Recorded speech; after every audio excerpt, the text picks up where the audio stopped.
Hello and welcome to Triangle BNI. Today's show is brought to you by Oak City Tech. Oak City Tech gives their clients an edge over their competition with wedge and logo design that make them stand out. They increase brand awareness, generate leads with SEO and social media presence, and then convert those leads into clients for you.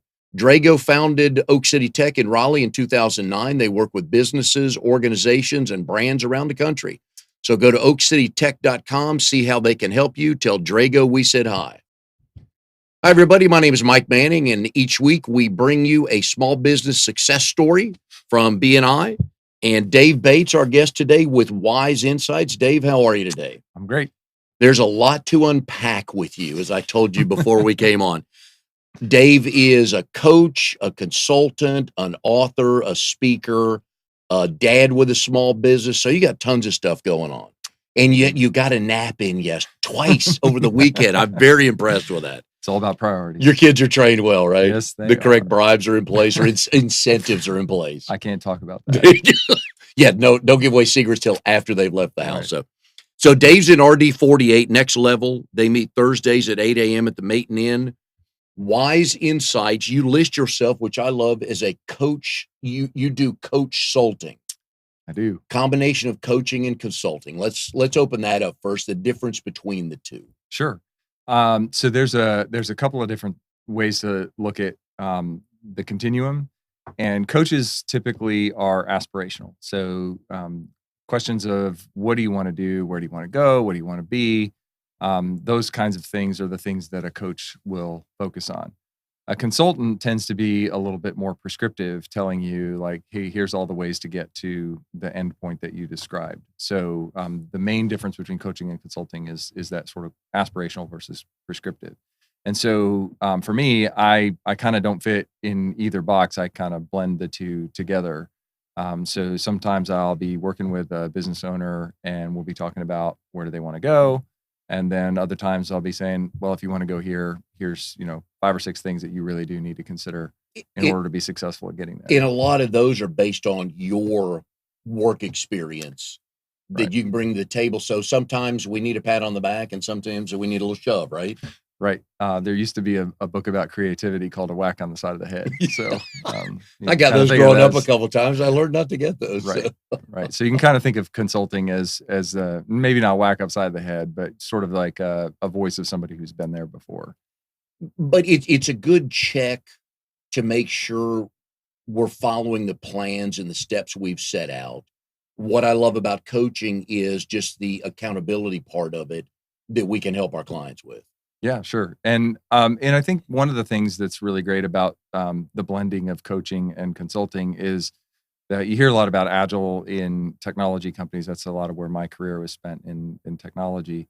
And so agile is about a mindset and a framework for putting out sort of your goal and then taking steps and seeing how are we doing getting closer to those goals, right? And then maybe we need to adjust the goals because of what we're learning in the process. And so being able to blend those two things together really helps me to have that framework for helping the business owner make those adjustments that are going to respond to the market, respond to their customer set, and actually help them get to the long-term goal and objective that they have.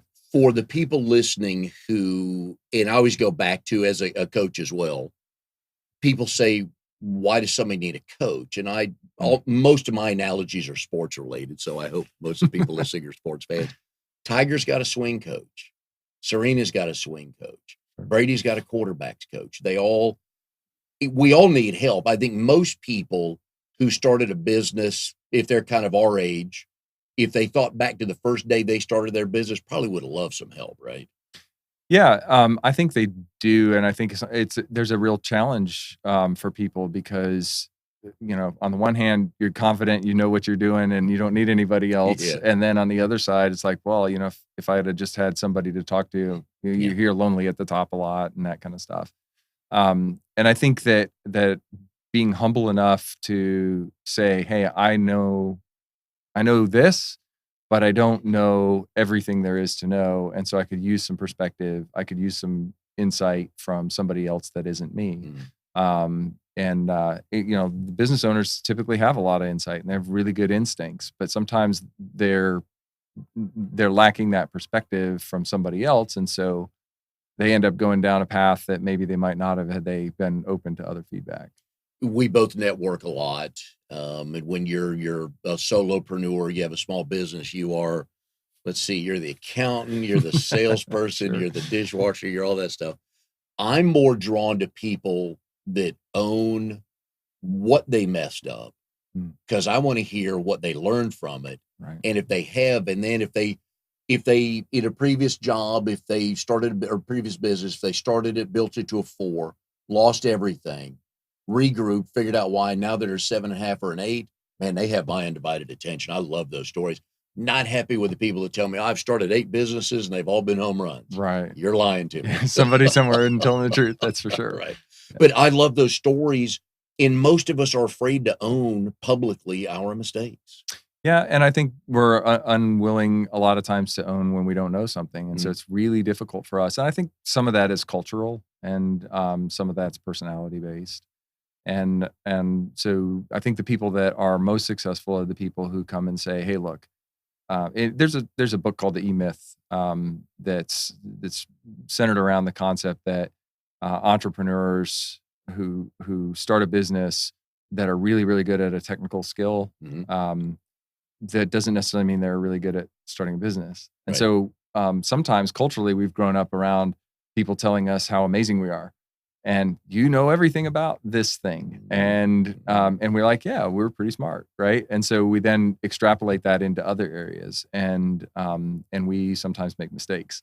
So it's Yeah. helpful. Like accounting is a great example of that. I'm not an accountant, but it's a great example because there's a lot of different ways you can do your accounting, Mhm. and CPA is the person who really has made a study of how to do that. So a business owner who says, "Hey, I want to do my accounting this way," Mm. and an accountant says, "Maybe that's not the best way to do it." Well, what do you know? I know this business, Yeah. and so that's an example where you would want to make sure that you're sort of suppressing all of the attaboys that you've got for being a really smart, technical person or whatever, and really work with other people with other disciplines. It's hard for me sometimes not to play the old guy, get off my lawn card, which I thoroughly enjoy doing because some of it's right. I think back to your point earlier about everybody's told that they're so wonderful. I think back to the first couple of years on American Idol. Mm, You would have the kid that's just awful. And I'm a firm believer. I would have told my boys, I've got 2 boys, if they wanted to try out for the show, I would have said, wonderful, follow your dreams. Just know you're not that good. mm. I would want them prepared. I love the parents when their kid is horrible and Simon skewers them. And the parent on camera, and I know they want drama. I get that these Yeah, shows are right, made right, around drama. But I love the parent that says, we're going to show Simon he's wrong. He's going to sin. We're right, never going to hear from that kid again. right, exactly. Yeah, I like working with the small business owners who know their craft, but have never applied that to a business. They may be the greatest landscaper ever, but they've never run their business. And that's where I feel like uh, that's where you make your you make your hay each day with people like that, right? Yeah, I mean, the idea is that you're looking for a partnership. I mean, part of why we've cast this right now is a little bit, um, win or lose, right? Yeah. And the truth is that in the example that I was given about an accountant is that there's a particular way that an accountant may want to do it, but as a business owner, you have this instinct, and so the idea is that it's this dance between your expertise as the business owner Yeah. and the expertise of other people. And part of the reason that we bring other people in is for an amplification effect, right? And if we shut down the feedback that they have to give us based on their discipline, their way of seeing the world, then we're going to limit our ability to be successful. It doesn't mean we're going to be unsuccessful, though sometimes it might mean that. But it kind of has the ability to cap kind of where we can go. And so that's where a good coach and even a good consultant really can help, is helping you kind of think differently, think outside of your brain. I made a comment to somebody else before that, a coach is kind of an externalized brain, right? Oh It's yeah. its Yeah. ability to play something off. Hey, I think this could go wrong here. Well, why do you think that? And what's behind that? And just really asking strong, powerful questions that really get you thinking in a different way so that you can end up saying, okay, well, if I were to change my tactics here, I might see a different result. And that's really the goal. I found working with people, to agree with your point, is if I can get them to say it out loud, because when we're editing ourselves and we're our own coach, sitting at the dinner table or in the office, oh yeah, I need to do that 4 times tomorrow instead of just 1. You really haven't made yourself do it. You just told yourself you agreed, and you're probably going to forget it. I like when people verbalize things and then they hear themselves say that, or they write it down and look at it. Well, that gets to your accountability Oh, thing yeah. from before, right? So, you can't coach yourself. Everybody says you No. can't coach yourself. You can talk to yourself and you can even convince you'd yourself be to your do things. worst but client, yes. Yeah, but it's really hard to get out of your own head. Yeah. And so that's one of the sort of major premises in coaching is getting people to actually make their own commitments. And that's the difference between consulting, right? So as a consultant, I might say, look, I really think you need to go talk to an attorney and have your IP, evaluated, because I'm not really sure that intellectual property that you think is really proprietary to you is actually proprietary to you. And if you're going to build your, future valuation off of that intellectual property, you probably should get that checked. It's not something you should just go with your gut on. And then we ask them to commit to go do that, right? And then, yeah, okay, I'll do that. So, and then you want to keep every week. And at some point in time, you just got to quit asking because they've told you by not doing it. I'm not well, that's the difference of being like on staff as the COO, right? Yeah. Like if you're really going to own it, Yeah. Then you might actually be doing contract work. I did a blog post series a little while ago about the differences between a coach, a consultant, and a contractor. If you're going to be the person who cares that deeply about actually doing the work, you probably should have an agreement with your client to actually go do that work. And it may be that that's a value add that somebody can provide, but it's important to be clear when we're acting in the role of coach or consultant or contractor actually doing the work, and not be confused about, when we're doing which thing. I think a lot of people who are new to, and small business ownership is not for everyone. It is hard. The rewards are wonderful because you can start taking every other Friday off. You don't have to put in a request. Hey, I got 8 more vacation hours. Let me take it. But it's hard to get going. What I've found in listening to people and reading stuff, one of the myths with new people into entrepreneurship are, well, all these successful people knew everything and never asked for help. And that's 180 degrees wrong. Yeah, you're successful because you ask for help. It's pretty rare for somebody to know everything, even seasoned, entrepreneurs who've done it before. Yeah. The thing is that when you're solving problems that haven't been solved before, you can't possibly know everything. And so the most important thing is having that framework for being able to learn and adjust and adapt to what you learn. And sometimes it's useful to have somebody outside your own head. Yes. And a lot of times my wife is my reality check because I'll run and we'll get to your relationship with your wife here in a second. My wife's father was a rescue helicopter pilot in the Air Force. Cool. Flew till he retired in 1983. He's got that pilot's checklist. Yeah. My wife inherited that. That drives me nuts because it's not the point I'm getting to right now. I know we can't go to step 3, but I want to just talk about step 3 on one. So I always have to tell my wife, all right, we're just talking big picture here. Let's talk about concept. Right. We'll get to the details later. But there's a way to have, because I'm trying to figure out here's where we want to go. And I know we got to pack, we got to fill up the car with gas and everything, but that is helpful. It does help. And I know that when I'm saying, boy, that cruise is going to be fun. Right. But you have to have those conversations with people because everybody's wired different. A lot of people think, oh, well, he just coaches one way. And again, not even close. A great myth. Yeah, I think adaptability is a key skill for any coach, to be able to sort of morph into the personality type of the person that you're working with, and really understand what's important to them. So, for example, I'm probably more like your wife in terms of just super detail oriented. There should be a list. There should be a buzzkill on conversations. Yeah, absolutely. But at the same time, there's benefit to that, and I talk about I have a talk that I do on communications, and I talk about this bicycle wheel. And this is kind of a fun story. My daughter has this bicycle, and I show this picture. I'm gonna talk to them instead of you about Yes, this.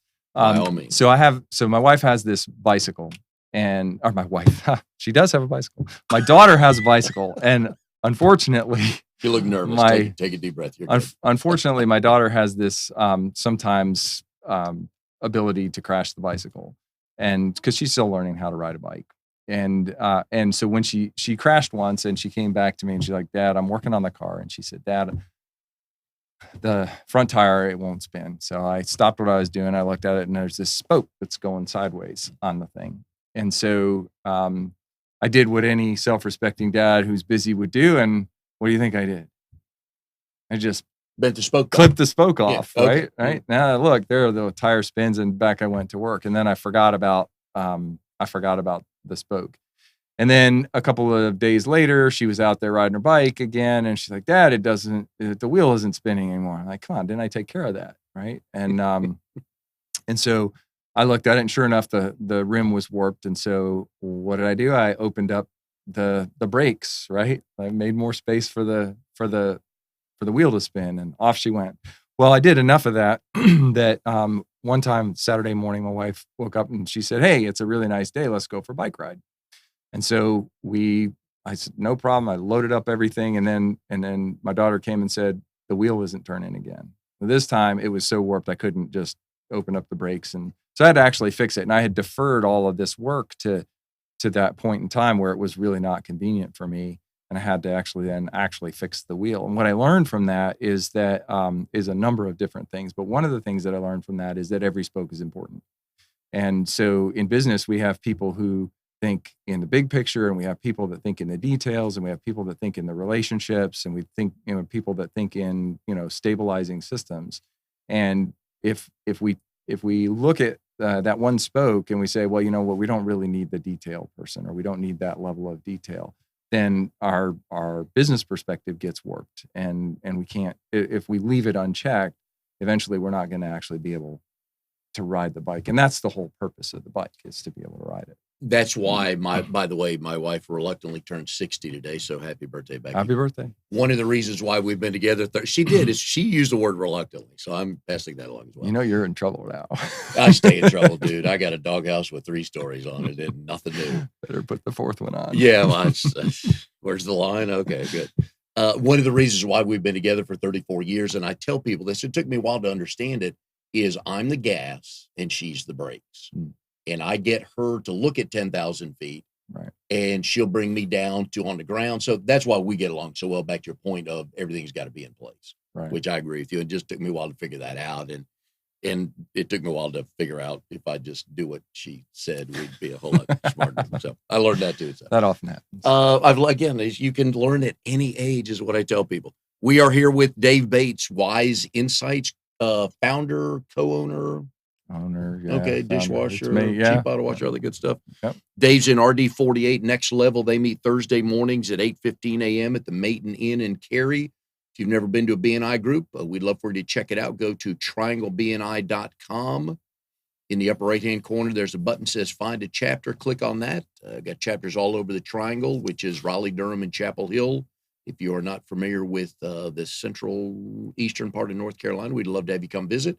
Today's show brought to you by Oak City Tech, where they help you reach your goals with proven technologies for increasing traffic, leads, and sales to make you more money.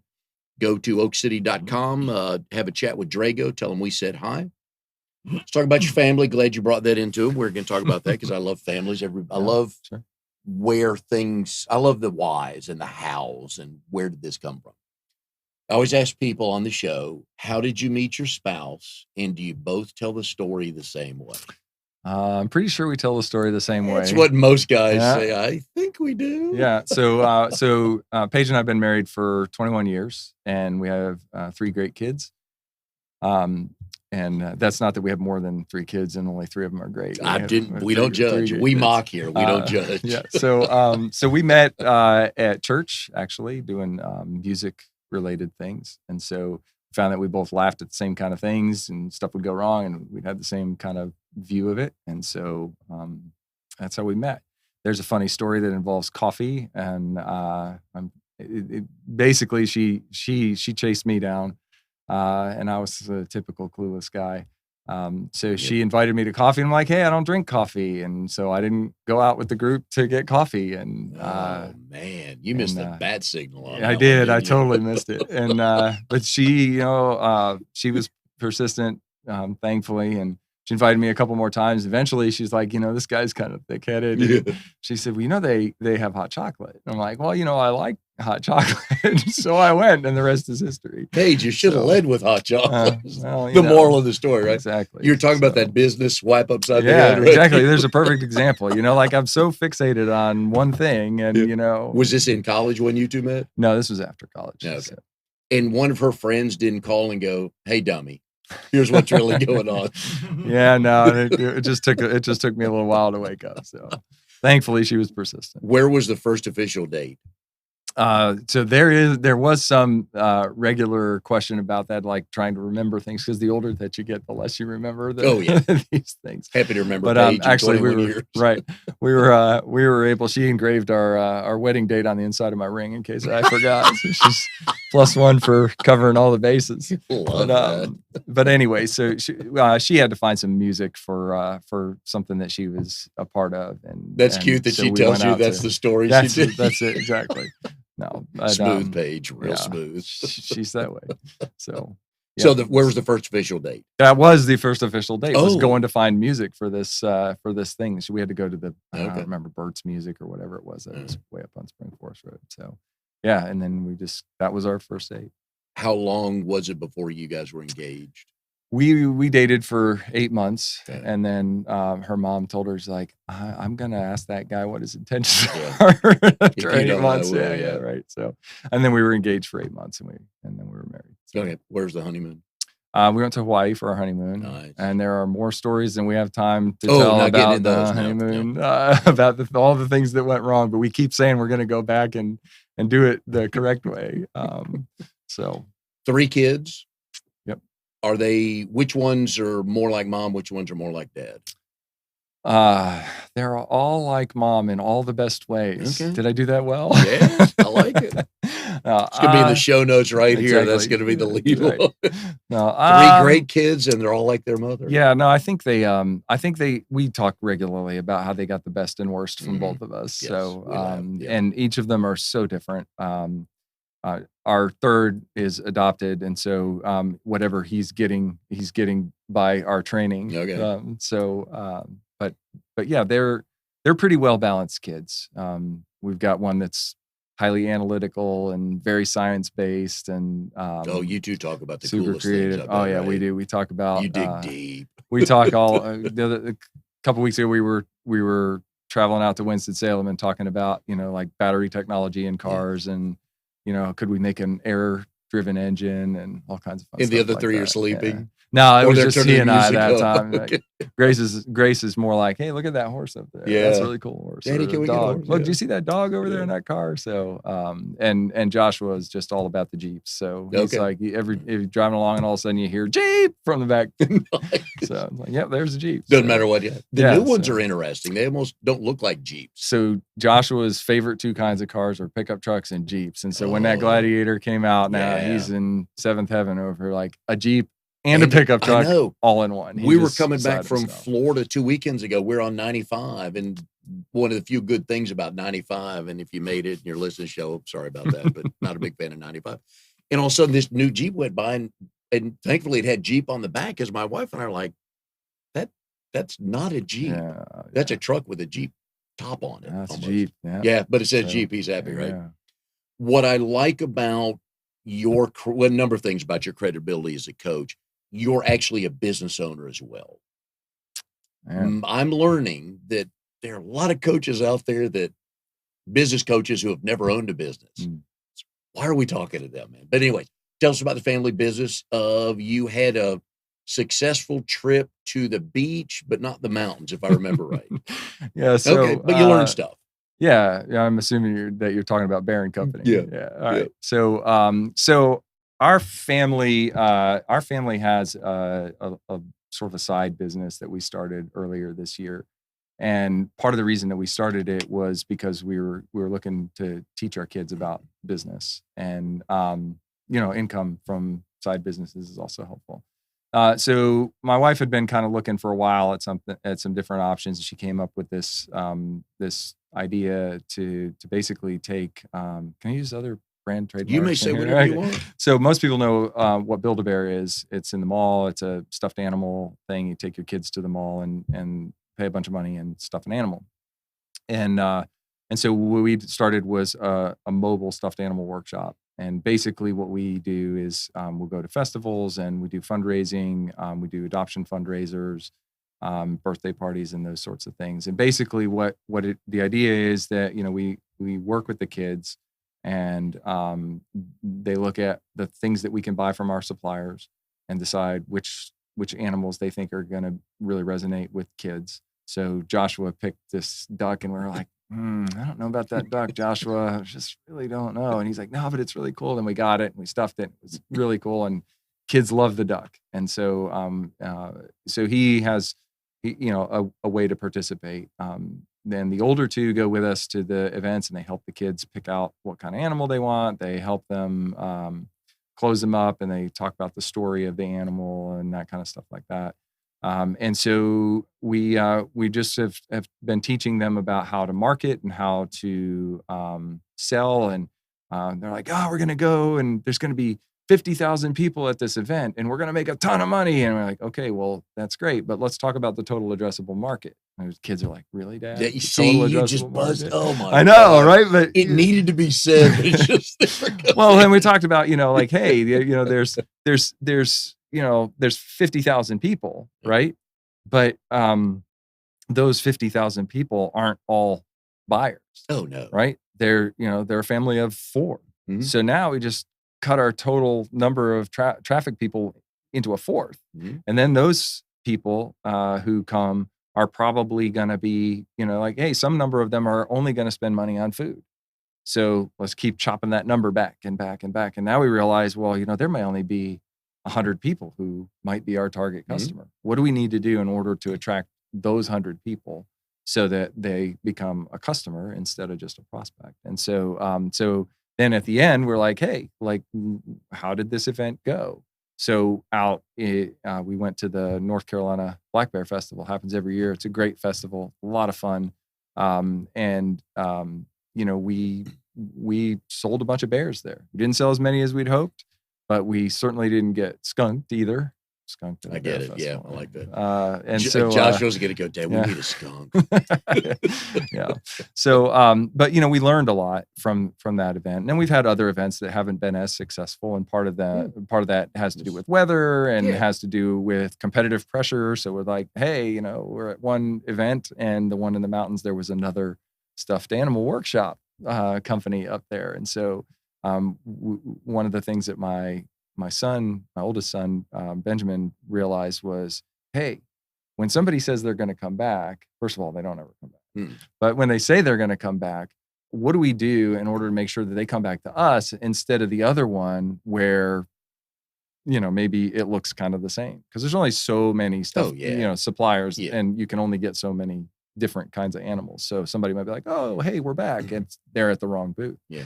So the two of them, Benjamin and Grace, started saying, hey, and remember, we're at the green booth, right? Because our canopy is green in a sea of white tents, and we did it on purpose so that we would stand out. So so there's lots of different lessons to learn. And two things jump out to me on that. One is your kids feel like they are total owners of this business instead of you just tell you and your wife saying, you two stand right there and do this. I love that part of it.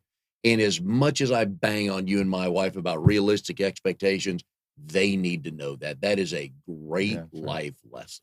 Yeah, and we talk a lot about that. We had a funny conversation when my oldest was like, hey, I think I need to talk about a salary. Like, well, how much do you think you should be paid? Right? This is where coaching comes in. You get to, instead of just like, no, not paying you. Here's why. Like, well, tell me a little bit more about that. Why do you think that? And so we had this long conversation about how much he thought he should be paid. And at the end of it, we realized that, if I'm trying to explain to him, I'm trying to teach him how to do retail. He's got no retail experience. I have some, and like, you want to make, like 3 times what I made as an experienced retail person. He's like, okay, maybe a couple bucks would be great. Yeah. It's like, glad And we had then this you conversation. and then you find the subtle time, the dad time to, well, you live for free here. You're eating for free. You talk about Well, that. he already knows that. Yeah, So, because he knew that was coming. but that's, But that's good, that's an though. element of business that, we have to think about is, there's all kinds of expenses that we have to plan for. Some of them are capital expenses, some of them are operational expenses. And, they're getting that education as to, like, here's an event, and here's how much we spent in labor. Here's how much we spent in mileage. Here's how much we spent in products and cost of goods. And they're learning all of that kind of stuff, which is a lot of fun. That's one of the conversations we have with new business owners when they're putting dollar figures on everything. Those are some of the hidden costs. Before you bought your business, you might have filled up your car maybe once a week. Now that you have your business, you're going to 4 networking events a week. Now you're filling it up 2.5 times.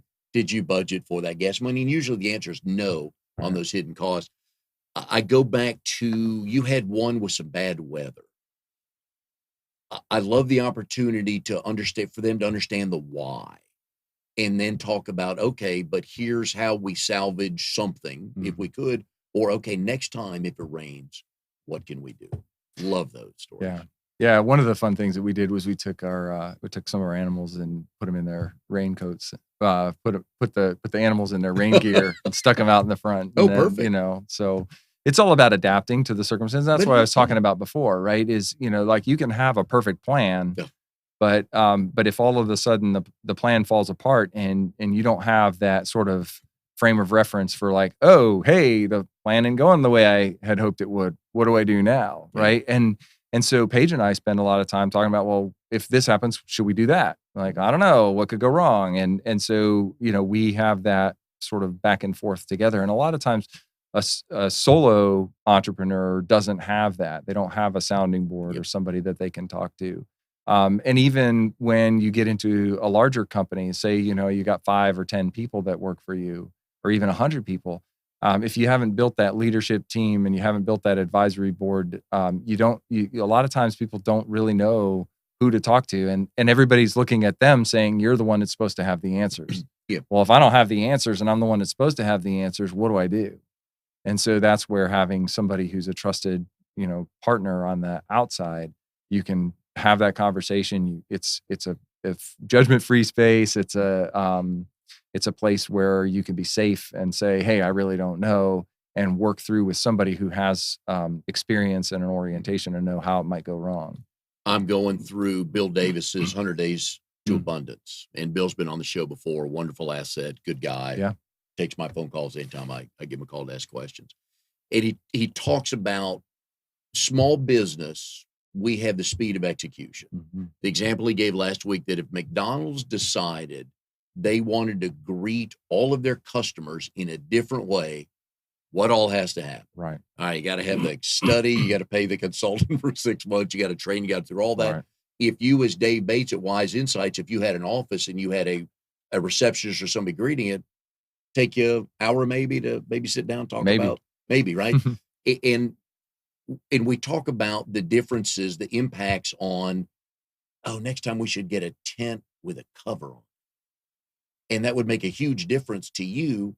To somebody with a bigger tent, maybe they've got 3 different tents and one didn't have a cover. Maybe not so much. But to you guys, that's what I love about coaching as well. When you get a chance to do that, the fact you get to do that with your kids that's got to be cool. It's a lot of fun. Yeah, and that's Bear and Company is the website. Yep. Please go to Bear and Company.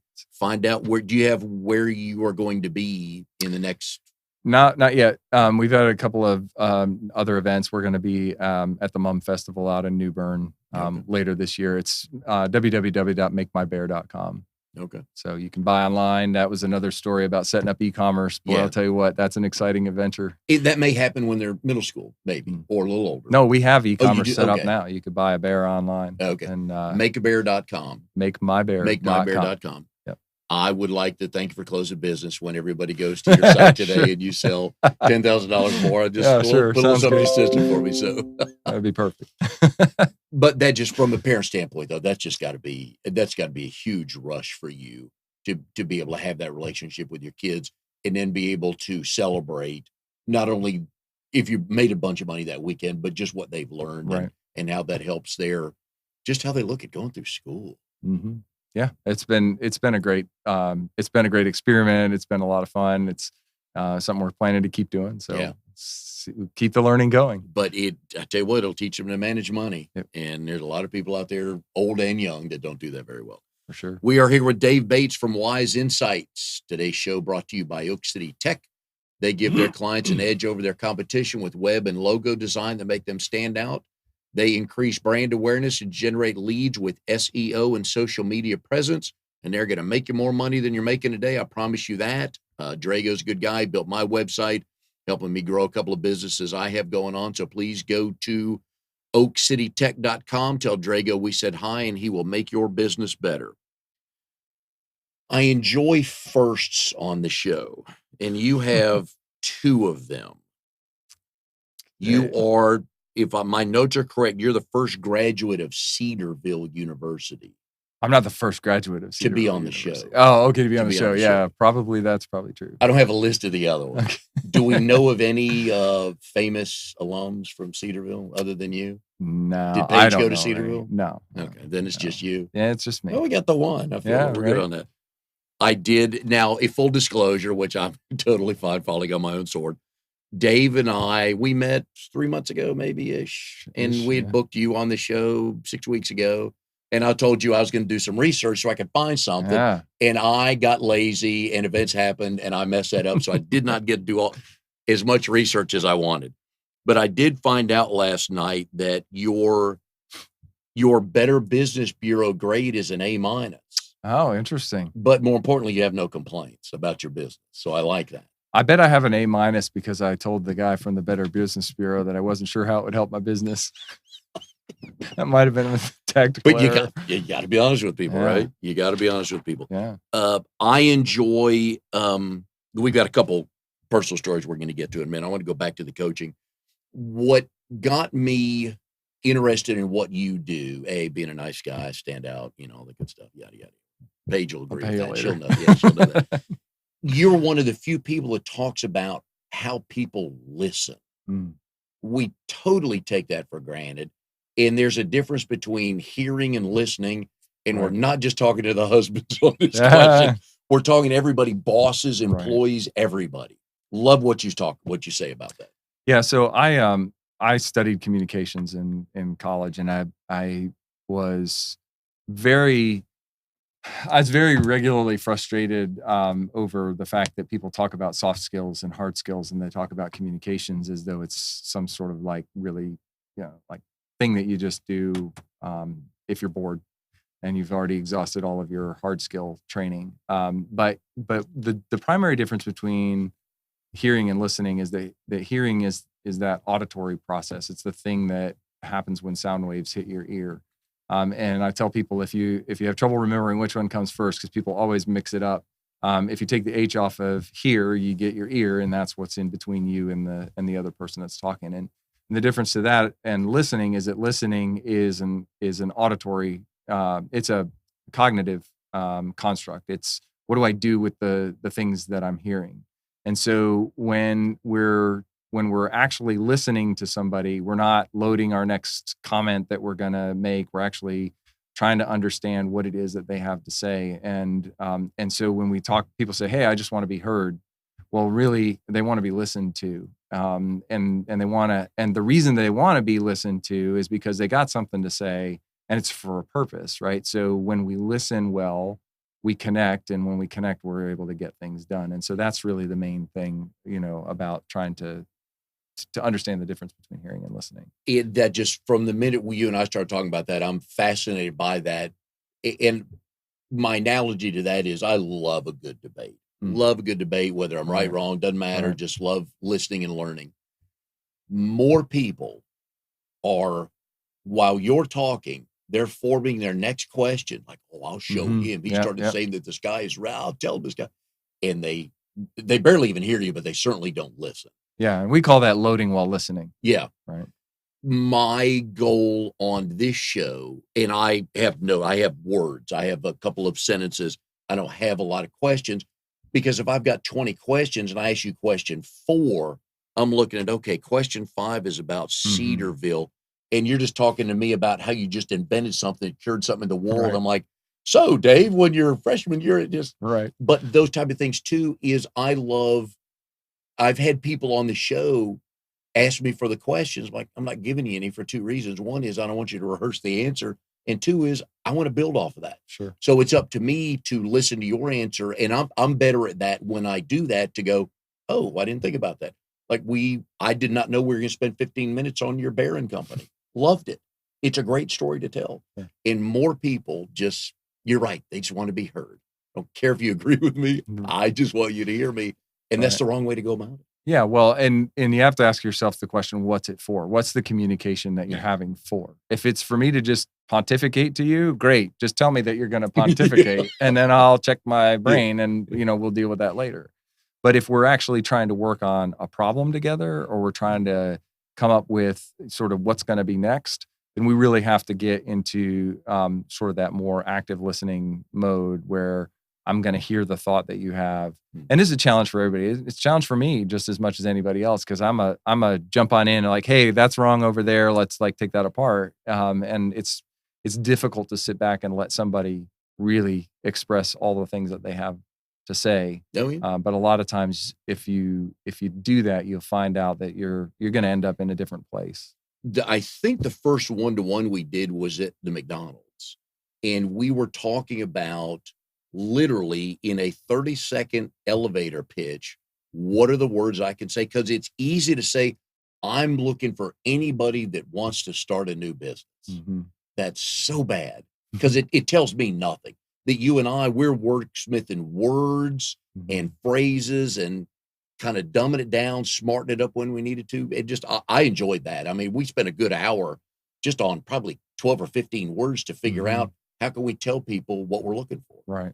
And I enjoyed that a lot. Yeah, and it's a lot of fun when it happens, because that exchange of ideas is free and it's not forced, right? And you don't feel like you're having a debate or a fight. Don't get me wrong, there's a time and a place for debates. Oh yeah. Right. And most of the time in business, there are places for healthy debate and healthy disagreement. And I think that in order for that to happen really well, there has to be trust. And when we talk about trust is one of those words that people use and they don't really know what it means.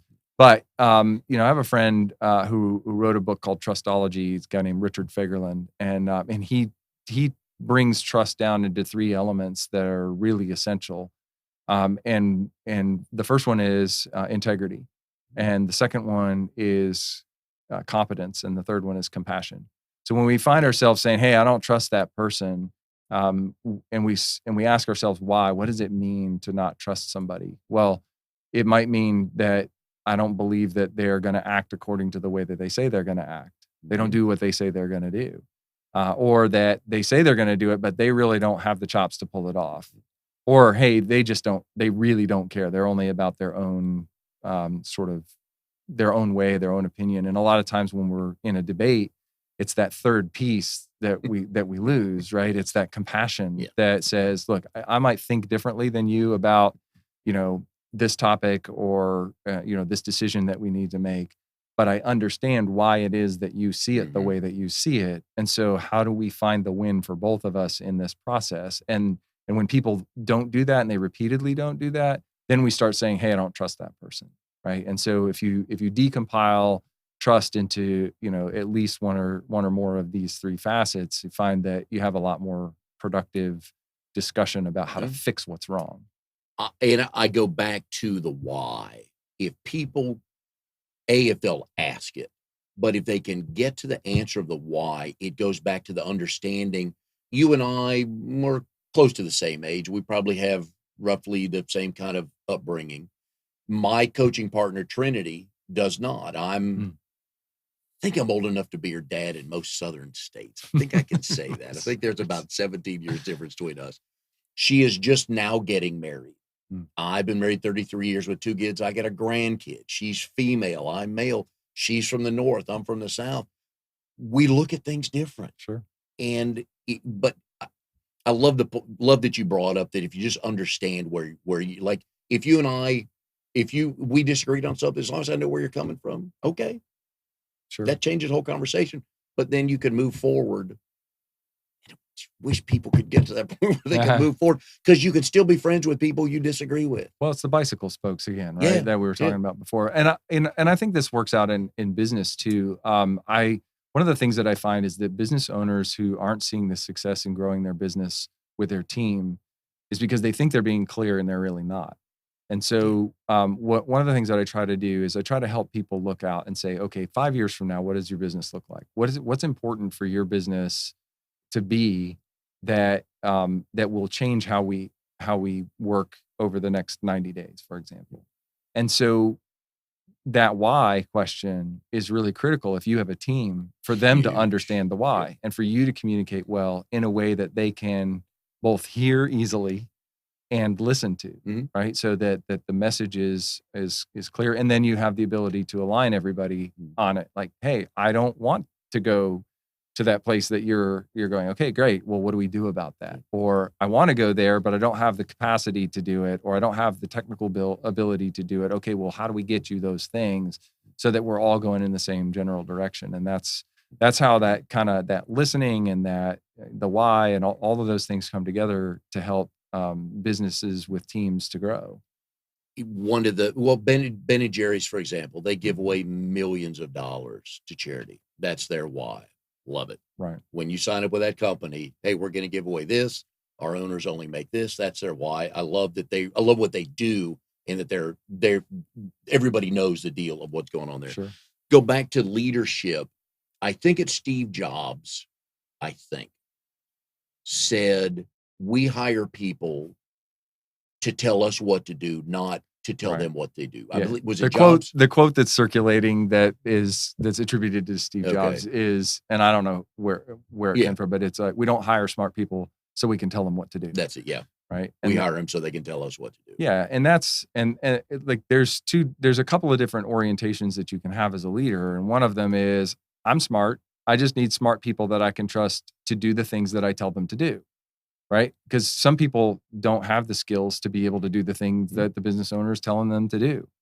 And so, one of the traps that business owners often make as they're trying to grow is that they don't hire people who are going to push back on them, who are going to say, hey, I think we should go this way.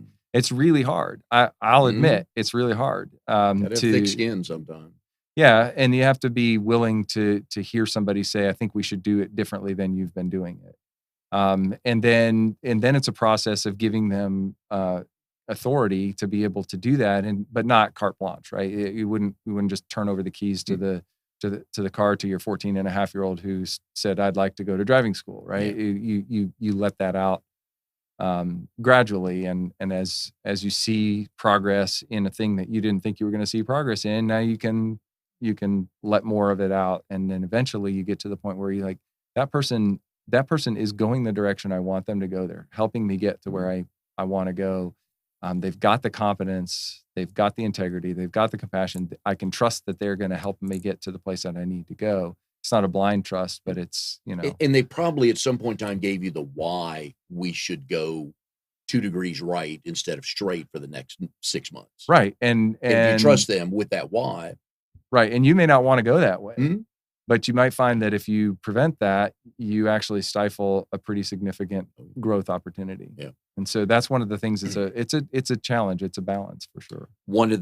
Talking about, actually, I wanted to get back to that phone story on your podcast at a training seminar about listening, but I'm going to try to get back to that. Want to get to a couple other things. Talking about a leader. The first word that I wrote down here from you is humility, which I love. And I've told people for a long time, and anybody listening today, if you want to know if your boss is good and your boss has your best interest at heart, you're in a conference room with a lot of the execs in the company. and they single out your boss for his or her division for the 5% growth on this idea that they implemented. And your boss goes, I'd like to recognize Dave because it was Dave's idea at a group meeting that started that, instead of, well, thanks, our group worked real hard on that. Mhm. If your boss is confident enough to acknowledge you in public to his boss, you got to go. I think that's the makings of a good boss. Yeah, and I think that there's a difference between humility and confidence, Mhm. right? Like you can be humble and you can still be confident. Oh, yeah. I think when our ego starts getting into the way, that's where things can go sideways really quickly. Because it isn't, particularly in a team, it isn't about the leader occupies a particular function, Mhm.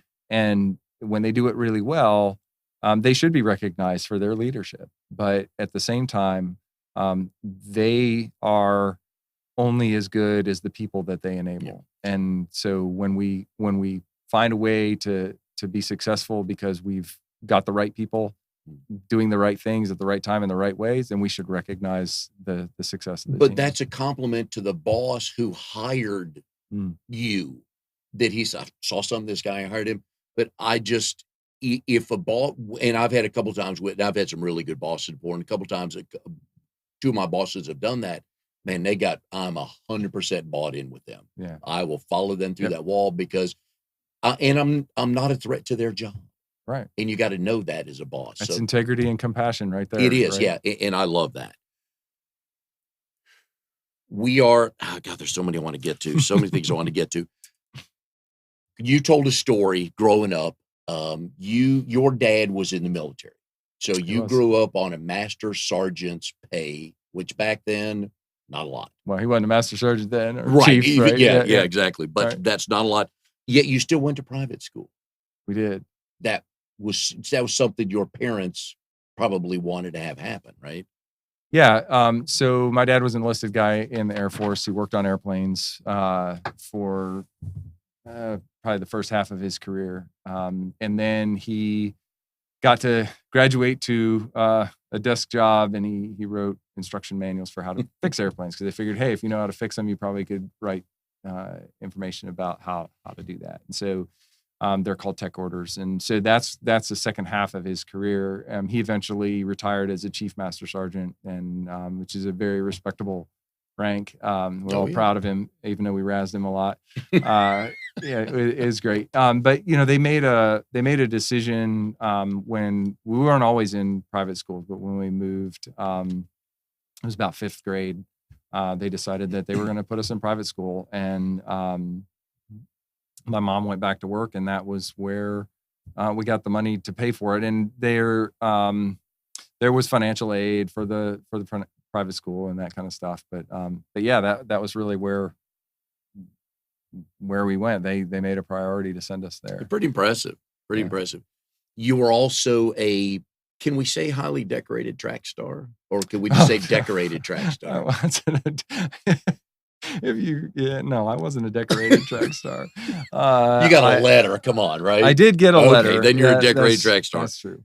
You got to tell the story of hurdling the principal's car. Yeah. Well, so my brother and I, we were constantly jumping over stuff as teenage kids, and so those big giant trash cans that you see at Walmart, we'd hurdle over top of those, and shopping carts, we'd hurdle over top of those. And real quick though, you're what, 6'2.5", 6'3", 6'4", 6'4". Okay, yeah. So just to give people perspective on what you thought was, I could jump over that. Yeah. So when I was in, man, I don't remember what grade it was. I guess it was 8th grade, maybe 9th grade. It'd been 9th grade. I went onto the track team, and I was a hurdler. So it wasn't a big deal to be hurdling things. And so one of the things we used to do is we used to jump over the front end of cars, not while they were moving, but while they were parked, we'd run up and we'd hurdle over the top of it. And so we're at a party, and we were there was a car there, and we're like, hey, somebody's like, I bet you can't hurdle over that car. I'm like, yeah, I can. So I took off, and the problem was that I didn't pay attention to the surface, and so there was a lot of gravel. And so when I launched with my pushing foot, I got the right foot up and over the hood, but the gravel let loose underneath my foot, and I didn't quite get all the way off, and so I just barely clipped the corner of the top of the fender, and it flipped me, over in the air. I landed on my elbow, blood everywhere. And that wasn't the worst part. The worst part was the principal's car. Well, it was the son of the principal was driving. So not only did I have to go get my arm all patched up, and of course the embarrassment of being in high school and flying, landing on your face. But I also had on Monday morning to report to the principal's office and have a conversation with him about his car. So thankfully he was gracious to me and didn't require me to pay to have it fixed. But yeah, it's stories like that I feel for moms who didn't grow up with a brother, because it's tough to understand. Why are my 7 and 5-year-old boys jumping off the top of the couch to clear the coffee table with a towel wrapped around their neck like Superman? Yeah, because we think it's cool.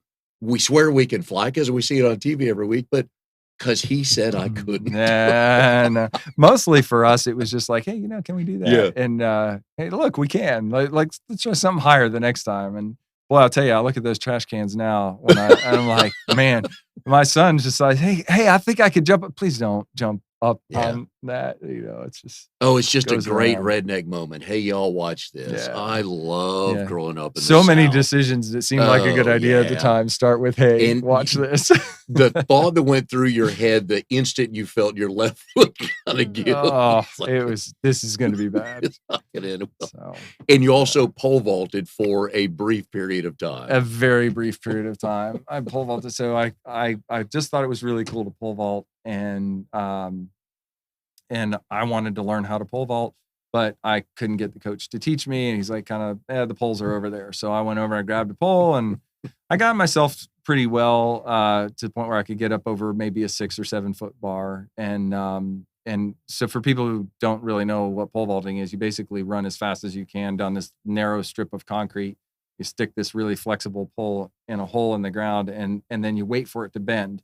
And it basically bends over, and you turn your body flat and flip over and try to get over top of the bar. Well, we got some new poles in. The guy said, hey, let's use the new pole. So I grabbed the pole and I ran down and I planted the pole, and I got about 5 feet off the ground, and my hand slipped down the pole. Pole went underneath me, and I landed on my back on top of the runway, which was the scariest 5 minutes of my life. I thought I was going to die because I could only breathe out. I couldn't breathe in. Come to find out later that it's important to know that when you get a new pole vaulting pole, you're supposed to actually tape the thing. When you're teaching yourself, how do you know? Yeah. And really, this gets funny that you would bring that up. Maybe you did that on purpose as part of your grand evil plan. It's a coaching moment. But it really is. It exemplifies the point of somebody who knows what's going on. Like if somebody had said, hey, maybe don't use that pole until you tape it, I probably wouldn't have back problems today from it. And if the coach had said, hey, I'm going to teach you how to do this, probably would have had a better outcome. Who knows? Maybe I'd have gotten 20 feet up and splatted myself, for some other reason. And the reason I wrote this story down, 3 things came of that. One is you got no instruction. Mm-hmm. 2 is you dang near killed yourself. And despite all that, and I'm glad you're happy and healthy here today. The 3rd thing is, I believe if I remember you telling me the story, the coach never came over to check on you. He did not. In fact, it turned out to be his son who actually came over and tried to make sure that I could breathe again. And that was really informative in my life because, you have to look out for each other, right? So you see somebody who's down, like, how can you help, right? Just because you're not in that event and not because you're not the coach, like, what can you do that would be of help in a moment of somebody's need? And so there's a whole lot of lessons that come out of that pole vaulting debacle. And I saved the last minute or so for the show for a good 20-minute answer for you to give in summing up. If you're looking to start a business in the next, because we have quite a few people that are either small business owners or looking to start one, what's 2 things they need to do or think about? I think the first thing that people need to think about is what's it for. Why in the world does this business exist? What's the change you're trying to make in the world with this business? Whether it's for other people or whether it's for you, it's really important to be clear about that. And then the next question is, what or who do you need in order to be successful? Because you're not going to be able to do it on your own. There's going to be a group of people that you need support from. There's going to be people that you need advice from. You need to count the cost of what do you need to invest in order to make sure that you can be successful at bringing that change into the world that you're trying to do. So that would be the two things I would say. Most all of the successful entrepreneurs, we go to Warren Buffett, go to that level. They've got people, they've got mentors that they call or have called. So if they can do it, everybody else, including you and I, can do that as well. So I hope people do that. Just even if it's for a month, just sit down with somebody to help you understand where you're going. So Dave, we appreciate it today. Go to getwiseinsights.com. Yep. Also, Dave's number has been flashed up on the screen here a couple times. Give him a call if you want to get started to start a business. If you got a business, you want to grow it, want to become a better boss, want to build your own bear, want to learn how to pole vault, do all that stuff. But go, if you're getting ready to start a business, go ask for some help. If you do nothing else, just ask for some help. We ask you to do that. We offer you that advice. And if you do it, you're going to thank us one day. So, Dave, we appreciate having you on the show very much. Yeah, thanks for having me. We will see you next week on Triangle BNI.